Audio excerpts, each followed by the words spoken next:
All right, I want to come on here and I want to do a quick video about damage assessment when you're marking timber. Here we have a clump. We're not going to take all 3 of these.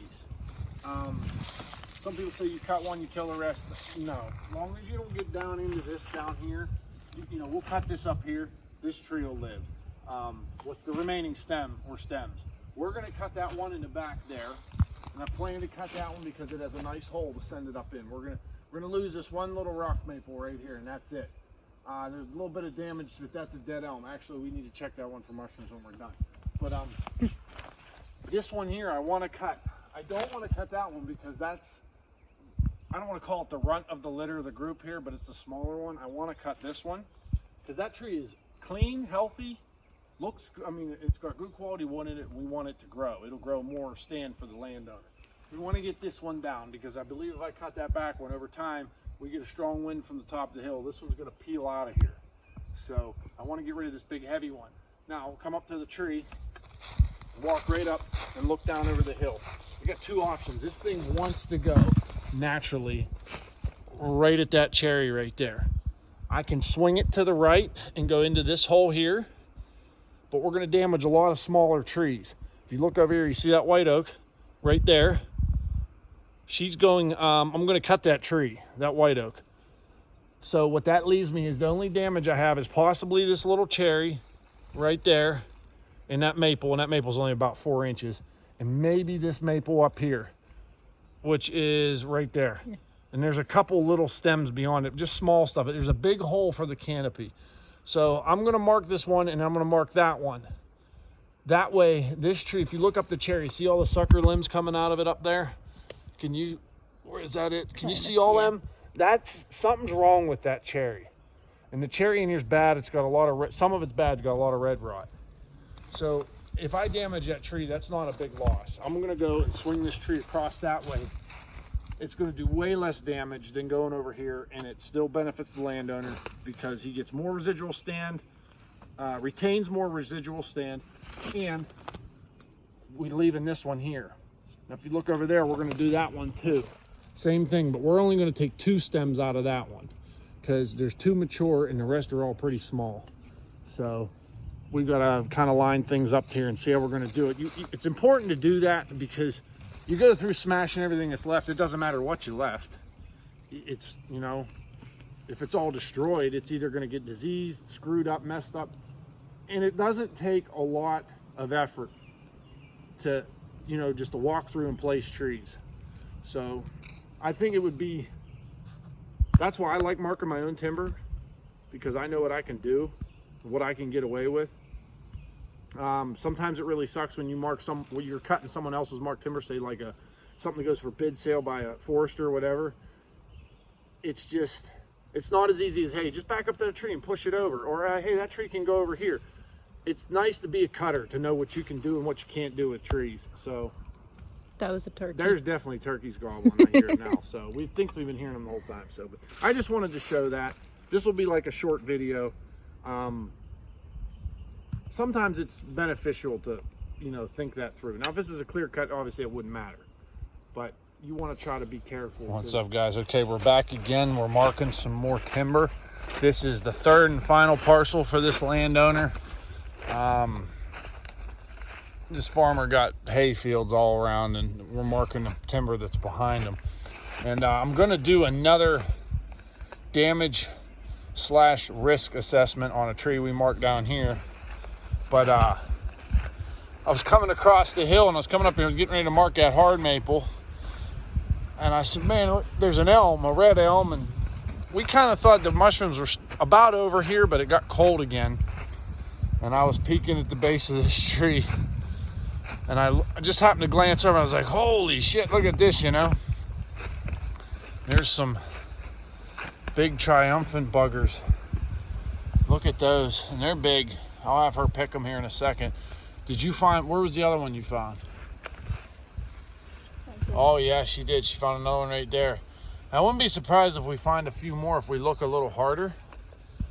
I don't see any more. But go ahead and cut that one. We'll show them that one to the camera. Want that one? Or that one? I don't care. We're going to cut them all, aren't we? Oh, yeah. It's kind of a nice bonus.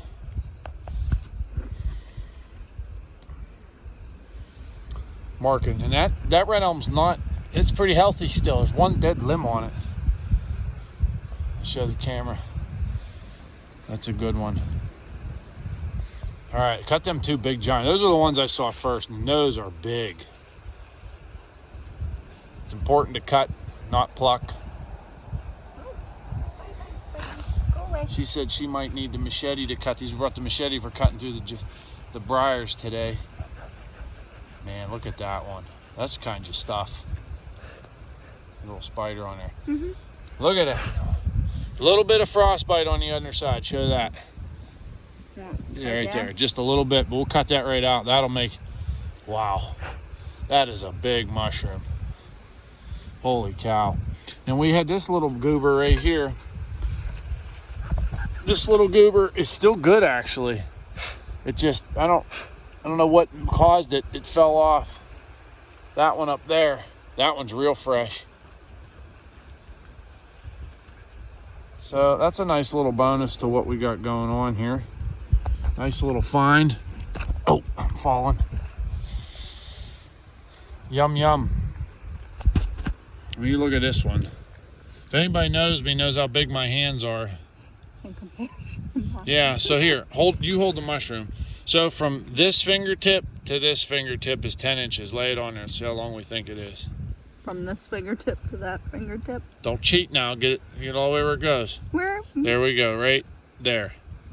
So that's, I don't Like know, 6 inches. 6-8 inches. That's like 8 inches. That's a big mushroom. That's gonna make for a tasty steak. All right, we're gonna go down here and show you an assessment of damage and risk, because we have a road down here with power lines, and that's another thing you have to take into effect. All right, I wanted to do it. So damage, we did a damage assessment at the beginning of this video, as you saw. And that was about basically out in the middle of the timber stand. You're just looking how to get them down without damaging too much of the residual stand in a select cut. So here we have a huge, nasty red oak. It's past its prime. It needs to come down. It's taking up way too much canopy space.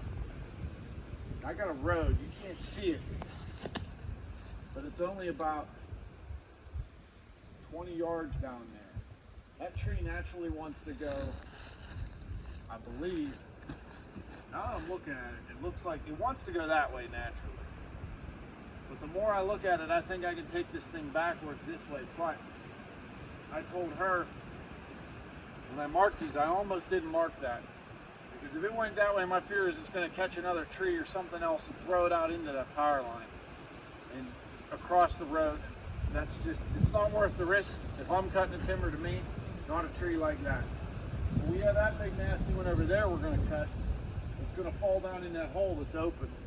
And I believe I can buck up against this with the skidder, get this cut loose, and just shove it right down into that hole. That way the butt's pointed, we're going to skid right out the road that way, out into the field. And I think we'll all be good. That way we won't have to do any damage to those little white oaks on the back side. There's some crummy, nasty cherry here. If that gets smashed, it's not going to hurt anything. But that's also something you have to put in your noodle when you're marking timber. Like, hey, is this going to fall across? You know, maybe it's a house, maybe it's a road, maybe it's a field. You know, we have a lot of fields here. And he's pretty nice. He's going to let us drop the big stuff leaning out into the fields. We're going to just shove the brush back in. Maybe it's a fence row. You know, anything. It's another thing you got to take into effect when you're marking timber, and it's a big thing when I mark timber too. Sometimes you'll see me leave some nice stuff along either boundary lines or near structures or roads, and it's just simply because to me it's not worth it. That tree that might pay X amount of dollars, if it goes the wrong way, it end up costing X times 10 amount of dollars, if not way more. You know, something that could profit you 150 bucks might end up costing you $10,000, $20,000, and it's just not. That to me, paying the damages isn't worth it to me. And the headache and the stress of getting it down. So I just wanted to share that, and I thought these two would be a great thing to share that with. We're gonna hike out of here with them two big mushrooms we just found, and plan what we're gonna cook with them. I think we're doing steaks tomorrow, and those are gonna be oh so tasty. So, all right, thanks for watching, everybody, and always Remember, don't let your meat loaf. Ooh.